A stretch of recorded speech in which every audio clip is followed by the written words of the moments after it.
Sometimes it feels like the sun will never rise, like the birds will never sing again. Believe in a power greater than what you are going through. When you don't know what to do, keep breathing. That's right. When you don't know what to do, just keep on breathing. From the City of Angels in Los Angeles and from the Big Apple in New York City. Welcome to all my listeners out there in Radio Land. I'm Dave, the Caregiver's Caregiver at caregiverdave.com, along with my lovely co-host Adrian Gruberg at thecaregiverspace.org. And we're coming to you live and on demand 24/7 on numerous syndicated radio and podcast networks on 26 global audio and video platforms like iHeartRadio, iTunes, YouTube, Spreaker, SoundCloud, Vimeo, and a whole bunch more. In fact, we're proud to be voted number one, numero uno caregiver podcast of the top 50 on Player FM, and number two on FeedSpot out of the top 60, and number two on Podcast Village, Caring Village, I should say. And we have an especially exciting show planned for you today, don't we, Adrian? Yes, we do. Cristina Smith, author, wrote a book about yoga for the brain, and it's an award-winning book, and she's founder of the Subtle Energy Center and caregiver to her parents through the deaths at home. Her work helps out caregivers to do self-care in the short chunks of time between duties in early Alzheimer's and dementia patients maintain brain function. Well, I sure messed that up, didn't I? But we'll get it out of the horse's mouth. Not that she's a horse. But before we get started, I want to take this moment and thank last week's guest, Paulina Milana, a nice Italian girl caring for yourself when madness is home, storyteller who built a career writing media and marketing. And that show and all our shows are available 24/7 at caregiverdave.com and all those other sites that I mentioned. And all right, enough of that. Cristina, welcome to the show. And we're so excited to have you on finally. Well, thank you, Dave. It's really great to be here. And thank you, Adrian. I'm delighted to be your guest. Thanks for inviting me. Yeah, and I always like to ask my guests just who is Cristina Smith and why was she placed on this earth? Ooh, well, I'm placed on this earth for so many wonderful reasons, but it's really to get to know myself and to find out what my purpose in life is, just pretty much like everyone else is placed on this earth for that reason. And life is just about that self-discovery and the ways we do it along the way, in my opinion. What do you guys think? Yeah, well, that's a pretty good answer, I would say. And I think you should stick with that one. So you're the author of an award-winning book about yoga for the brain. Great title. What's your background that makes you an expert to write a book like that? Well, not only one book. I have 6 books in the Yoga for the Brain series, and they are actually puzzle books that I do with my brother, Puzzle Master Rick. And so, well, we're experts because we've been doing puzzles our whole life together, and I've been a career-long author as well. So I've written a lot of different books, but the Yoga for the Brain, as far as working with that particular concept, is, you know, like you do yoga for your body and you stretch and it stretches you out and makes you more flexible. Well, doing yoga for your brain by doing puzzles does exactly the same thing. Really? And what about a guy like me who hates puzzles? I hate jigsaw puzzles and word puzzles because they just are so hard. It's such a struggle. Is there hope for me? Oh, I think there's definitely hope for you. They may be hard, but you know, when I started, Sudoku was impossible for me. It was something that was like, oh no, not me. I'm not going to do that.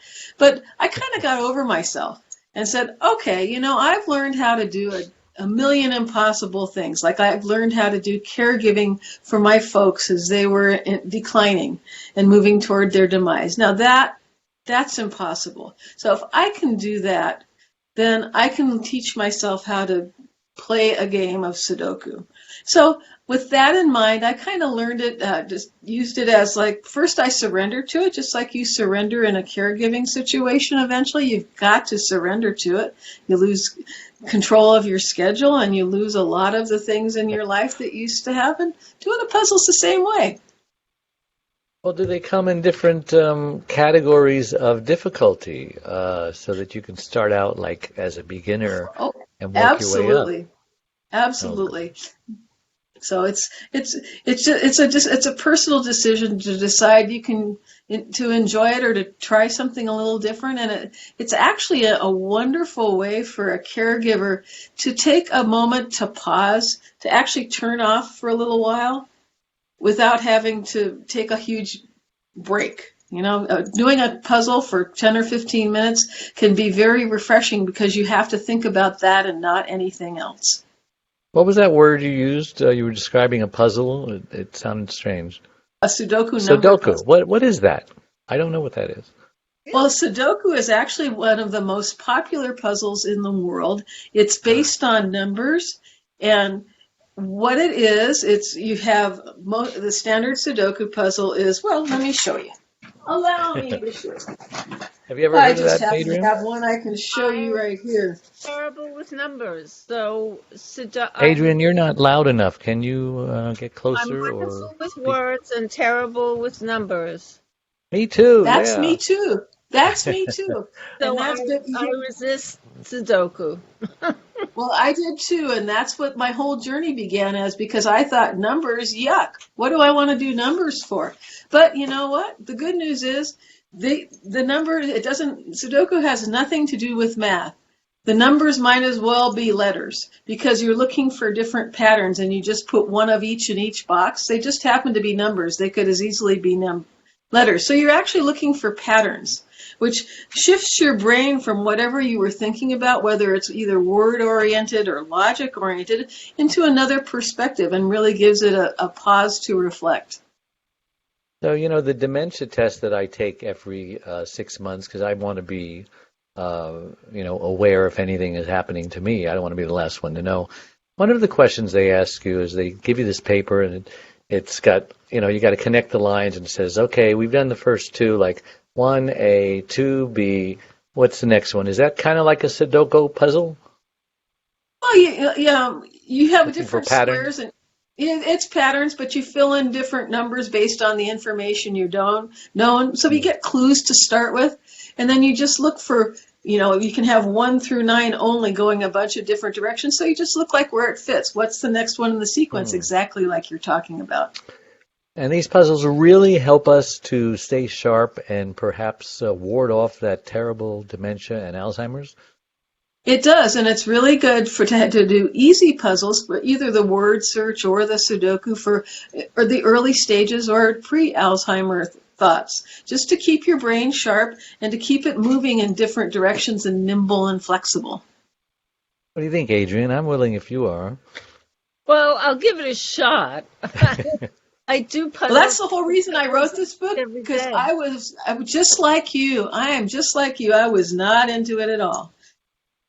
Well, I mean, are all the puzzles Sudoku puzzles, or no, just this one. Everybody else is word search. Ah.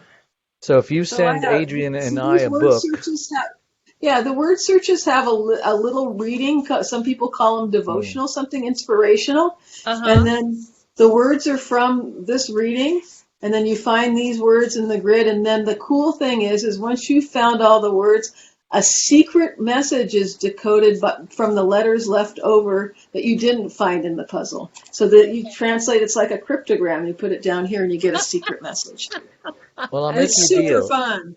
If you mail Adrian and I both a book, then we'll have you back on the show and we will review the book for you. Is it a deal? Okay, well, I'm game. All right, I'll give you the addresses after the show. Stay on. Sorry. And if anybody wants a free sample, they're on my yogaforthebrain.com website. I give away samples so you can try them for yourself. Great. Really? yogaforthebrain.com. Yeah. And you'll get a free sample. That's good. Very generous of you.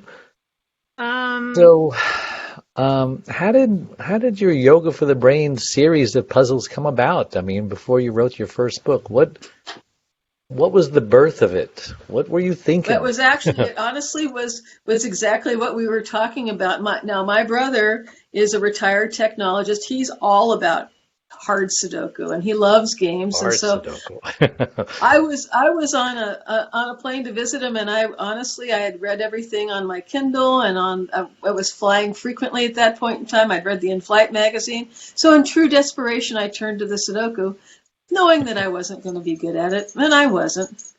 And so I tried it some more at my brother's house, and still wasn't good at it. So I made a vow in the TSA check line, in the security line, saying, I've done so many impossible things, like supporting my parents in caregiving, so surely I can teach myself Sudoku.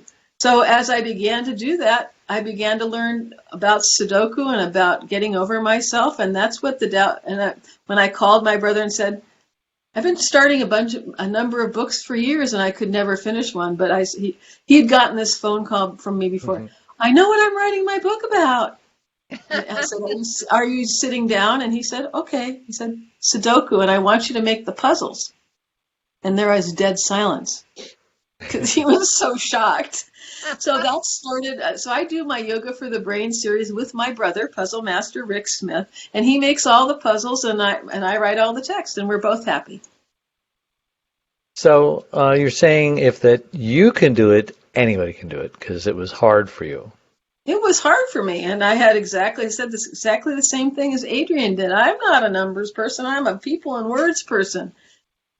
But my mother had dementia and Alzheimer's, and so I'm cautious. I found this ad on Facebook that says free early detection dementia study, and I've been doing it for like 3 years, and so far I'm close to the borderline, but I haven't crossed it yet. So there's hope for me. And I hope that's the way it stays. So, like I said, I don't want to be the last one, and I'm all for doing it. I've tried jigsaw puzzles. I mean, the ones in the but they're so hard. I think the difficulty is like at number 10. They don't put simple ones in there. Yeah, well, you have to just find what works for you. Everyone's brain works a little differently. So, in knowing yourself, then find the thing that works for you at whatever level you start at. It's all good. Yeah. And every time I try it, it's like I'm thinking, and my brain starts to hurt. I said, oh, you're thinking too much. Stop it. All right. Getting on to the next question. You talk about recharging. How do you recharge in the short amount of time between duties? And what do you mean? Define recharge for you and what you're meaning in this way. Well, I find that in between duties or between, in caregiving, sometimes you have like 5, 10, 15-minute chunks. And that's not really enough time to get engaged in anything else. But it is in time to take a quick puzzle break, or because you can do one of these puzzles in about that amount of time, and it kind of stops you from focusing on what you're doing and gives your brain a complete bit of relaxation so you can recharge a little bit. So can you notice a difference? I mean, what are some of the realistic differences in your brain, in your thinking, in your memory that you are able to do now that it was very difficult for you to do before you started this? Well, with the Sudoku, as I noticed after doing getting over it and getting at least reasonably okay at it, my spatial abilities improved. And my visual awareness, things fitting into a space, I could see patterns more easily. Things emerged. So I really did notice subtle yet profound brain shifts. And I could scan things more easily and see where places go and everything like that. And those were the most profound things. Does it help you memorize lists of 10 or 20 things, that someone's just rattling things off? Because people say if you can visualize, those things that you can, and I've seen people do it, it's amazing, or remembering names. Does it help with stuff like that? It does. I was already pretty good at that. So I think for some people it's helped them gets a better night's sleep. For sure, it helps them. I've had people tell me they do a puzzle before going to bed and they were shocked that they could sleep better Because if you do it right before bed, everything that you're worried about, you have to stop thinking about it to focus on the puzzle. So cures insomnia, or at least makes it better, right? For some people, yeah. What are you going to say, Adrienne? In my case, I do word puzzles before I go to sleep almost every night, and I know that there are times that I can't fall asleep because I'm still doing the word puzzles in my head, but I fall asleep to that, and I'm not thinking about all the tumult going on around me. So right, your to-do list is not going over and over and over and over and over and over and over again in your head. You've given your brain something to think about, and it kind of loosens the grip on that hamster wheel. Yep. Wow, this sounds like something that I should try. So what can I do to help my early Alzheimer's and dementia loved ones?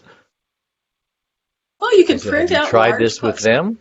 Try it with them. Of course you can, and see what they like. You can show them a word search and see if they can pick out the words.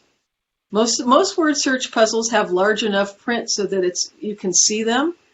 And you don't even have to pick out the words that are on the list. Sometimes you can see words that aren't even on the list. But it's fun to play with that, because the wonderful thing about puzzles, it's a no-risk way to work with your own brain. There's nothing at stake other than, are you going to solve this silly puzzle or not? So, that's one thing that I find kind of stress relieving. It's a way to play with your brain where there's no risk.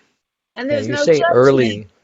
You say early Alzheimer's and dementia. I have an aunt who's kind of wacky, and we think that something's happening, but, we can't mention anything to her because she's very self-conscious and defensive. And so this may be a non-threatening way of seeing where she's at, perhaps.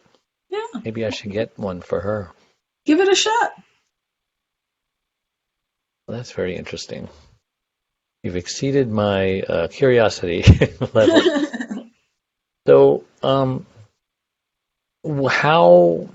I'm thinking, like my mother, she was really bad at things, and if they can't do it, isn't that going to frustrate them more? I mean, how early Alzheimer's and dementia are we talking? It's so individual, so I couldn't say one way or the other. However, if you sit with someone and just get the easiest one possible, and just make it so, why don't you just say, so what do you see here? And let them show you where they are. And then you can build from there. That way you're not setting up an expectation of success or failure. You just you can see where they are. How do you spell the word Sudoku? Sudoku. So some people want to maybe Google that and get a feel of what's going on, and then of course they can go to your website. What is it? Yogaforthebrain.com. Yogaforthebrain.com. Yep. Very good.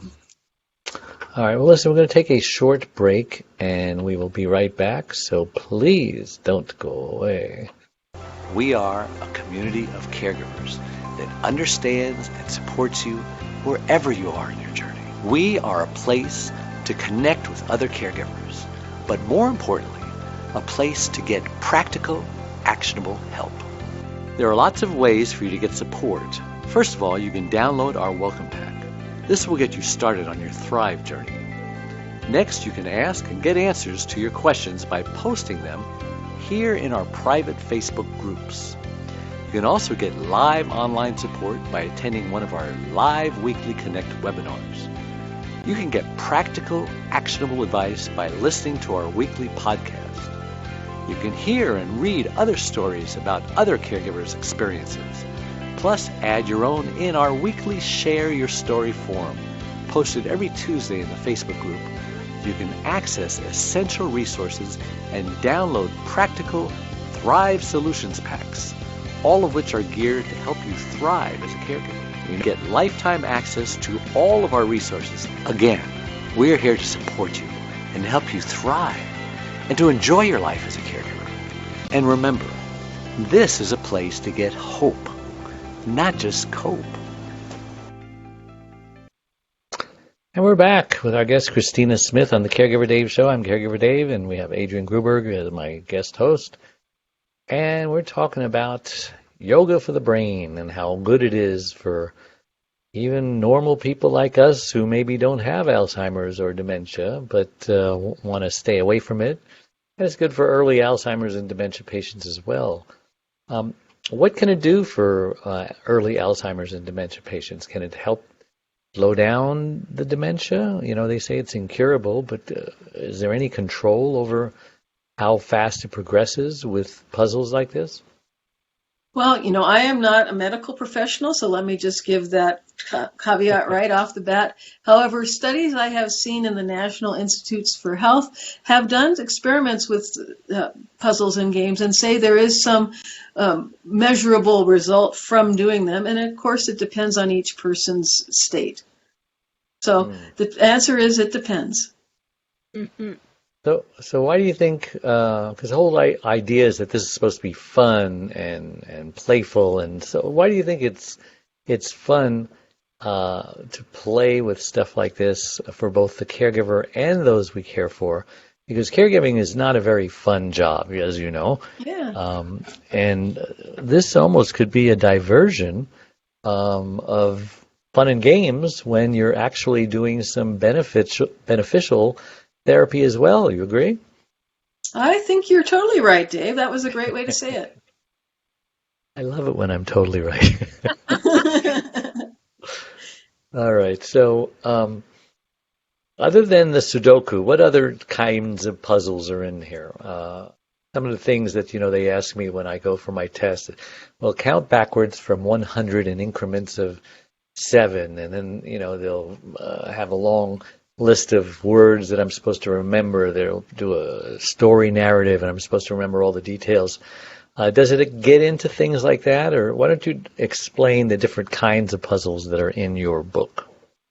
I have 2 kinds of puzzles. I have one Sudoku book in the Yoga for the Brain series, which pretty much talks about me getting over myself and deciding Sudoku wasn't really as horrible as I thought it was. And the other 5 books are all word search books.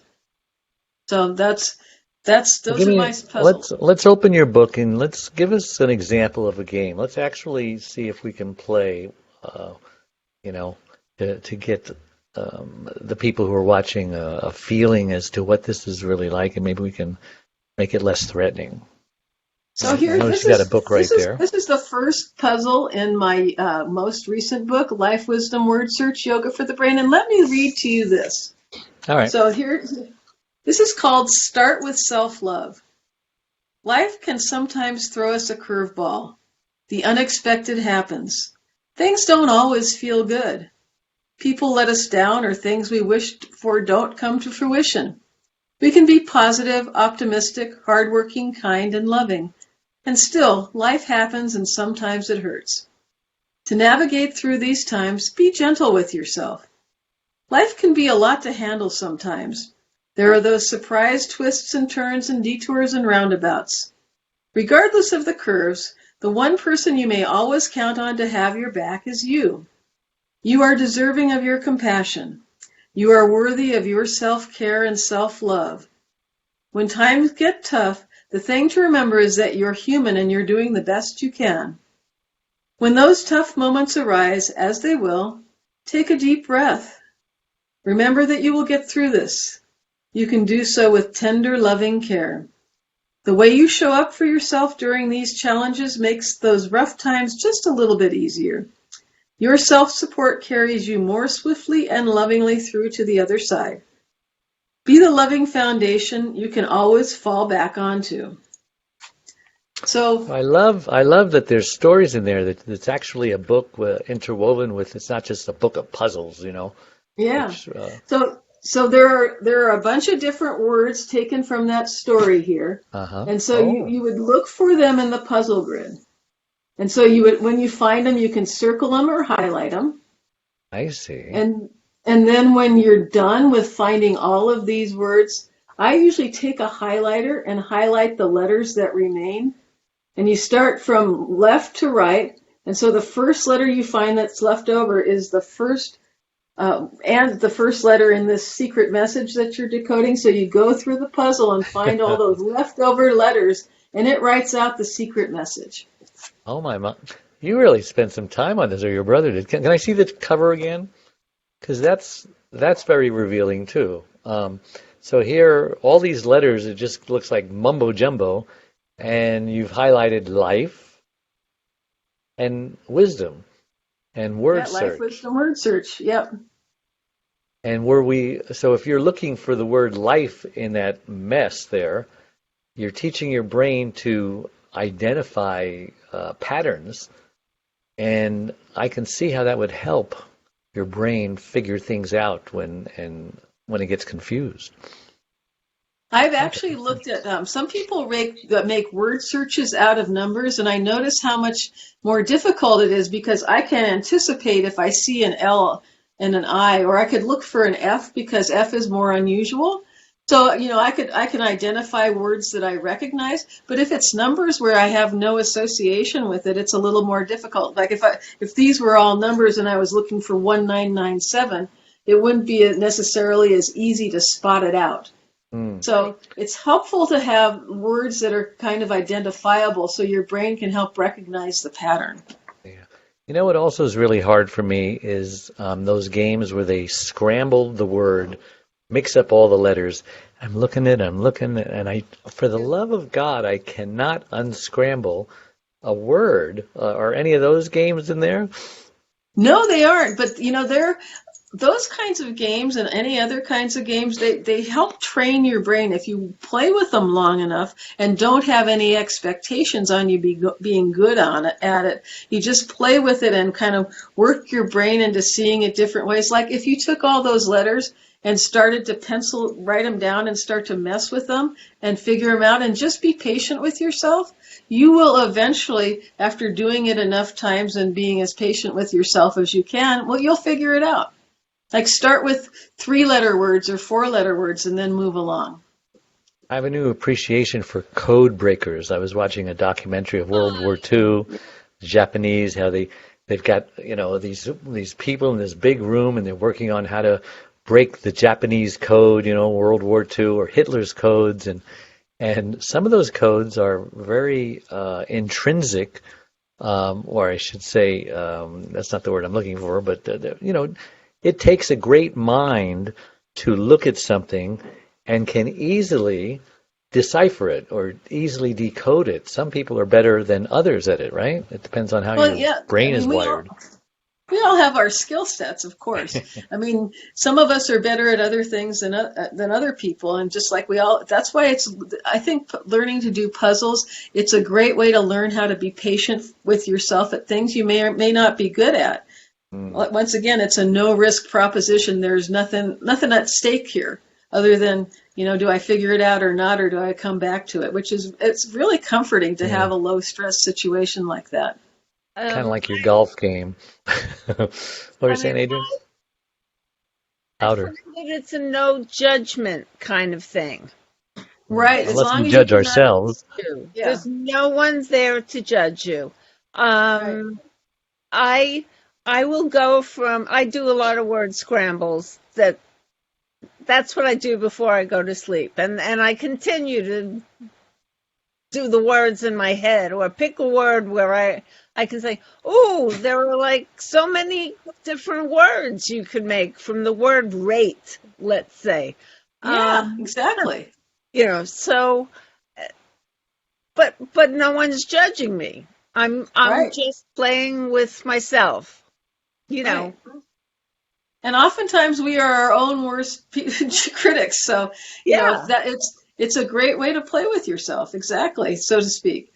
Yeah, exactly. And the thing is, you get the number scores, and I see number scores that other people have, and it's like, there's no way that anybody has that score without cheating. It's impossible. Yeah.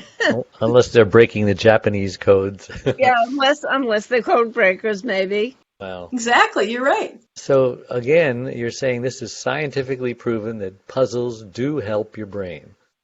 It is true. Tests. They've done tests. So, Adrian, when you're thinking at night and trying to go to sleep about the puzzle, is it usually the puzzle that you solved or the puzzle that you haven't yet solved? Neither necessarily. Just going Um, over the it's process of just what you did. letters that start to, it's like alphabet soup. They're just letters that come into my head. You have to remember that as a graphic designer, typography was very important to me. Type Mm, and characters. I'm very visual with them, incorporating them into so many of my designs so that I'm just attuned to letter forms, whether they're yeah. lowercase or uppercase or serif or sans serif, all of that comes into it. So when Mm, it is like alphabet soup. Yeah, and all those images are steeped in your brain after seeing them over and over and over and over Yes. again for years. I totally get it. Yeah. So does this have any relation, Adrian, on your migraines? Does it help your migraines? Do you get a headache doing it? Obviously, you probably wouldn't do it if it was causing migraines. No, actually, I no, it doesn't. Does it help? It, interestingly enough, I don't know because I haven't had one for over 2.5 years now because I'm on, I mean, considering I was getting them almost every day since I'm 4.5, Oh, they found a miracle drug for me, so I'm lucky. But the interesting thing is my shoulder hurts from from what? my shoulder hurts because I'm working on an iPad and I've got to pick the letters out and I'm using muscles in my arm that I don't ordinarily use. Poor That's what Adrian. gets stronger and stronger. This upper muscle on my right shoulder. Yeah. All right, so tell us about your personal on-hands experience with being a caregiver. Oh, well, for probably 5 years, as both my mother and father passed. Of course, I have children, so there's caregiving on that end Yes. from young children. Then, as my mother and father started to decline, I stayed at home with them and facilitated both of their home deaths, which, of course, is anyone who has parents or a loved one who is in decline. You know all about the ins and outs of that. So that was the first. My mother passed first, and then my father. So in between, what I found was the most important for both of them was for them to have something to look forward to. Mm. That's really what helped them stay as vibrant as they possibly could, even through their decline. It helped their mental energy a lot. And now I do Wow. caregiving for my grandchildren. And it's very good that your children watched you and observed you caring for your parents, and being a caregiver because you're modeling, right? So that when you become the age, regardless of where they live or how old they are, hopefully they will just instinctively say, well, I've got to take care of mom. What do you think about that? Exactly. But I that's not the personally, reason you do it. no, of course not. But I personally, I don't want my children to have to care for me because I know it's hard. I know sometimes there can be resentment and just burnout and stuff like that. So, I got a long-term care policy and that will help insulate, what they need to do because money always helps, doesn't it? You can get help. You're right. So, you've talked about 5 tips to helping a person who's dying be more peaceful. 5 What are your tips 5 on tips? helping Is a it in the person book? who's dying. Oh, well, I think it's not in any of my books. It just comes from personal knowledge, and one of them for sure is to know that they can hear everything you say. So So to be Oh my sure gosh, to did I be say that very, out loud? be very aware of that, because so many people say horrible things because they think that the patient can't hear what they're saying. So even if they don't seem to be present, they still can hear you. That hearing is the last sense to go. You're absolutely Um, right. I have a gas station, and I'll never forget this. It happened maybe 20 years ago. This guy comes in, and his elderly father followed him in, and he didn't realize it. When he saw him, he's, "What are you doing in here? I told you to stay in the car. You never listen to me." He was just berating this guy. Obviously, he had some kind of memory problems or dementia or whatever, and he's just humiliating his father in the store around all these customers. And his little boy is sitting there listening to him, and I'm saying to myself, just wait. One day, that little exactly. boy is going to humiliate you in public as well. Cats in the cradle. That's in the game. Yeah. So be Let's careful what see. you say. Number two, I would say number two would be give them permission to go. You personally have to say you give them permission that they can die. And so a lot of people need to know that, and to know that you're going to be okay. And how do you do that? How do you do that? You overtly say it. You have to say it out loud somehow in a very Mom, kind and I loving give you way. permission to die. I mean, is it? Yeah, It's I'm going to be okay. I'll love you and I'm going to miss you, but I'm going to be okay. Just want to let you know you got my permission. because they Because want to die a anyway. lot They're of in folks pain. They're hold on suffering. because of that. Yeah, a That's lot of true. folks hold on because of that. Well, Yeah. I know with my father, I had to tell him he didn't have to worry about something and that he could let go. It was, Yeah, don't hold on for anything. I'm here. I'll take care of the thing that you're worried about. right. He And was you Mm, have worried to about my mother, and I said, "Don't mm. worry. I'm yeah, here. I'll take care of it." and you have to say it out loud. Yes. You can't just think about it and assume they know it. You have to say it out loud.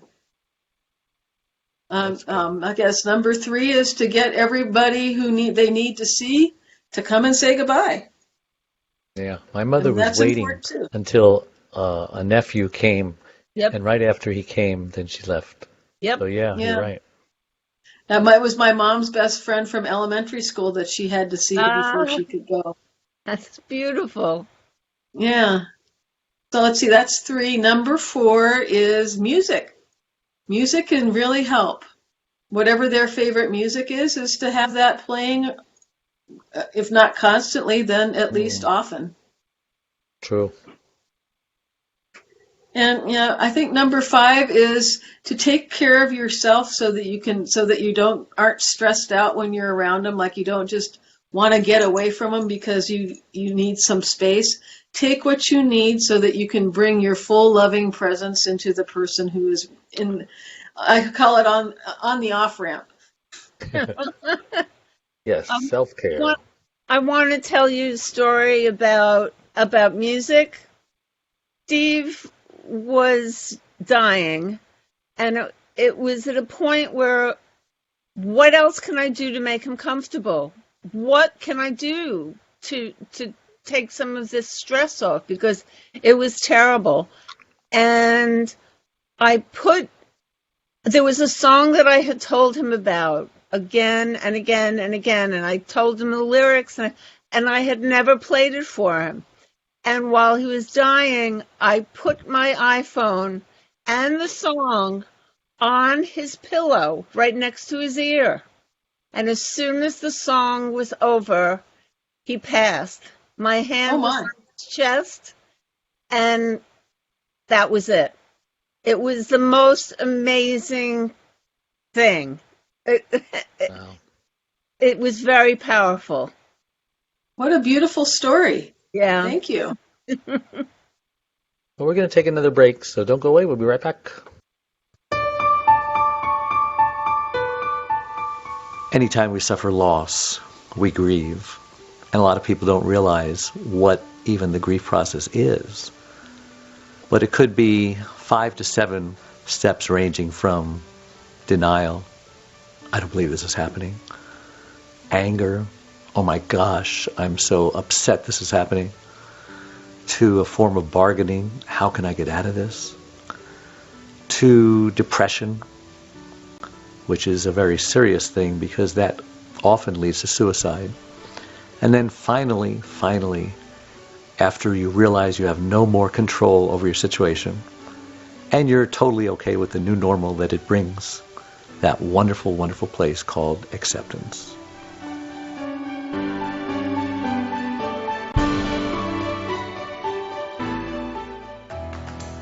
Dave Nasani, the Caregiver's Caregiver, has just released his 6th book entitled It's My Life Too, Thrive to Stay Alive as a Caregiver. It was specifically written for caregivers who know they should be putting their needs first, but just don't know how. Dave is the sole caregiver to his wife, Charlene, since 1996. He knows firsthand what caregivers are going through, because he is one.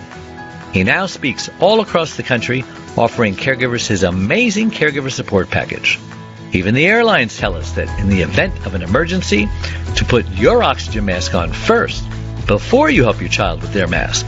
They know that those who don't heed their advice often black out, thus becoming unable to help either themselves or their child. And caregivers are exactly the same way. It's My Life Too, Thrive and Stay Alive as a Caregiver will help caregivers who are neglecting their sleep, diet, and social life and learn to put their needs first. Pick up your copy today or buy one for your special caregiver, on sale everywhere and at caregiverdave.com. And we're back on the Caregiver Dave Show with our guest Cristina Smith and my guest host Adrienne Gruberg, and we're talking about yoga for the brain. Why are puzzles considered yoga for the brain? You mentioned this before, but what exactly does yoga do? Well, let me just give you one hint for yoga, because I use this. There's an app for your phone called 5-Minute Yoga, and I do that every morning. It's only 5 minutes, and so you don't end up doing anything for very long, but you stretch out. So yoga helps you stretch and become more flexible, and Hatha yoga, which is the yoga of the body, does it with your body. And puzzles actually could be, there are all different kinds of yoga. So puzzles are kind of more of a mental yoga. So just like with yoga for your body, it stretches you out and makes you more flexible, then puzzles do that same thing for your brain. How long do you hold a stretch in a typical yoga pattern? Well, on the 5-Minute Yoga app, you hold it for about 45 seconds. That's a long time. But people who are just like with puzzles, we talked about, it depends on where you're starting and where you're going. It depends on where you are. So you start where you are and with no judgment of yourself and see what works for you. Judgment. So, for example, if I try to stretch and it hurts, if I keep doing this every day, by the end of the month, my stretching that particular thing, let's say I'm touching my toes, which I can do pretty good, by the way, you'll be able to bend even lower and it won't hurt. You're saying, is that kind of a good scenario? Exactly. Like if you were to bend over to touch your toes and do that for like 10, 15 seconds, if not longer, just start one day and do it every day and you'll notice a difference after a while. And it just depends on you. So we're stretching the brain. That's right. Lord knows my brain needs stretching. So do you do yoga too, Adrienne? With my vertigo, it's very difficult to keep the balance. So I do exercises for balance that incorporate some yoga, but it's not like I can stand on one leg and, that stuff yet. My balance is getting there, so but it's work. Have you always had vertigo? Well, I think of the vertigo as a silent migraine. I think of, when I hear vertigo, I think of Cary Grant in the movie. James Stewart. Oh, Jimmy Stewart, sorry. They're practically the same guy. So obviously there are some benefits to doing puzzles for the brain. You talk about unusual benefits. So what are maybe some of the unusual benefits that you haven't spoken about of doing Well, we've puzzles? already talked about one of them. It's getting a better night's sleep. Yeah, that's unusual. More? Another unusual one is if you keep a puzzle book in your car or use it as you can actually get moments of mindfulness and stress reduction while you're sitting waiting to go to an appointment. Because once again, the puzzle takes you out of whatever it is that you're thinking about and puts you in a space where you're focusing just on that, which actually leaves space for you to have other ideas and to actually allow your brain to relax. I need space. So you don't recommend doing this at red lights, for example? No. Not a very, very long red light. In a parked car. Okay. No texting and no yoga while you drive. That's right. All right. So I've asked you a lot of questions. Why don't you talk about what you want to talk about that maybe you were hoping that I would cover and we didn't cover yet. So you've got about 5 minutes, no, 3 minutes. So the floor is yours. Well, I think that what I would just like to say to caregivers is to remember that you're the most important person to take care of first. Because if you don't take care of yourself, then you're not going to be able to take care of your loved one. Because if you're not well cared for, and then you just don't bring your best self to the whole game. So I know that's really difficult sometimes when you're in a pretty tough situation, especially if you're the primary or only caregiver. However, those 5 or 10 minutes where you do a puzzle or go outside or take a drink of water or do a little bit of breathing or a little bit of stretching can make a huge difference. Sometimes even just going outside and taking off your shoes and socks and standing in the grass or dirt, taking a few deep breaths can make a world of difference in just 10 minutes. I think that's my main message is take care, caregiver, care for thyself first. Yeah. So did you do that naturally when you were first a caregiver, or did you succumb to burnout? And if so, tell us about that burnout situation, how it happened, how you fixed it, and how you made sure it never happened again. Basically, I learned by doing. So if initially I got burned out, sometimes I would just go sit in my car and sob. Because I was so burned out. I'm sure that has happened. I'm probably not the only one that has happened to. Oh, no. And as I did that, I'm going, okay, so how can we make this so I don't have to go through that again? And so as I went along, I would hit new places where, oh my gosh, I just have to have some kind of break from this. And I said, so how can I do this? I recognize how I felt before it happened. So I begin, as it was happening, I noticed how I felt. And then each time it built up again, if I could catch it earlier, then I could actually not burn out as much. And I could do an intervention for myself. I bet other folks, yeah. So tell us about support groups. Did you have a support group? Do they help venting with other people, other live people? I had friends who would help me. So my support group was friends. Some of them would come over and hang out and talk for a little while, or they would take me out to lunch. When a home health aide came, I would go out of the house rather than stay in the house. I would have scheduled things, when someone else came in, if that was at all possible. And, I would make sure that I took my time rather than thinking of all the things that I could also be doing to support the care providing. I would just resist the temptation to give away all of my time and really take care of myself. That's good advice. Did you ever have to go to the doctor or the hospital because your burnout or your frustration was so great? No, sobbing in the car pretty much did that. Yeah. You're one of the lucky ones. 30% of caregivers actually die before their loved ones do, and many more will become sicker or hospitalized and eventually need a caregiver of their own. So, it's very, very important that you take care of yourself. I have this care formula, CARE, One, communicate with your friends. Don't isolate yourself. Don't rag on your friends who you used to go to lunch with or to the gym with. Save that for the caregiver support group. Your friends don't want to hear what a rotten day you had and how you had to take crap off of the ceiling because your loved one threw the diaper up there or something like that. They will stop calling. They will stop coming around. Nobody likes to be around a Debbie Downer. And then the A stands for ask for help. Caregivers hate to ask for help. I can do it myself. No, you can't do it yourself. The R stands for rest. Caregivers need 8 hours rest every single night. The average caregiver only gets 2 or 3. I can't survive on 2 or 3. I don't know how anyone else could.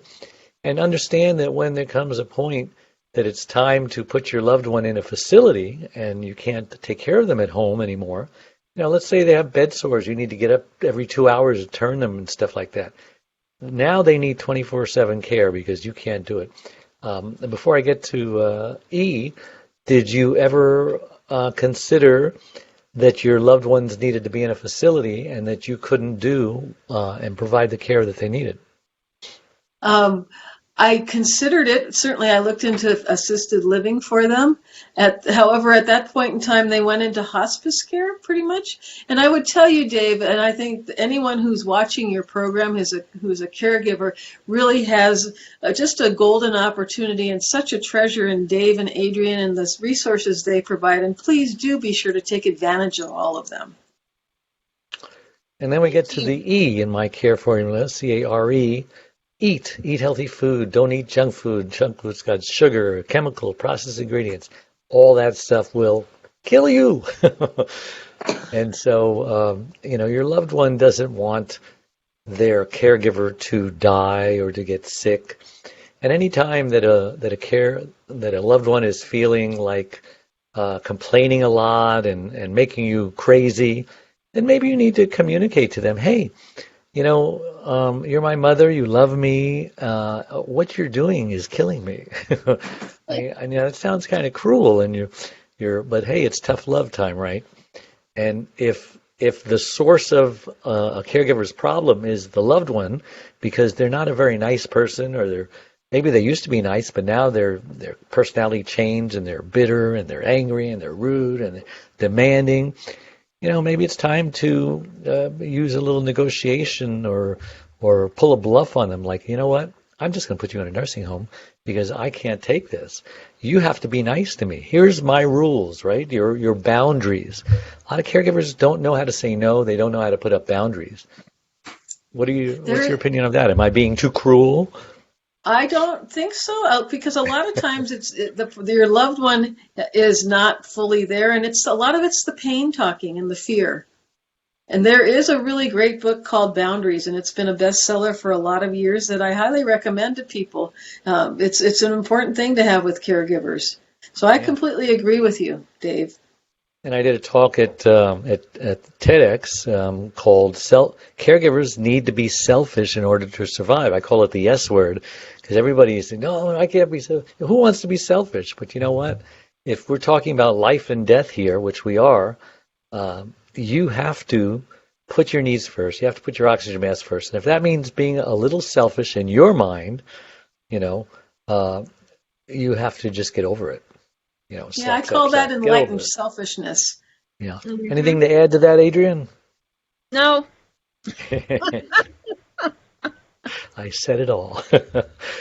Well, we're so grateful that you came on the show. If somebody wants to get a hold of you or read your book, what's the best way to allow them to do that? Well, you can go to yogaforthebrain.com, or you can find Yoga for the Brain books on Amazon.com. And at independent bookstores everywhere. Great. All right.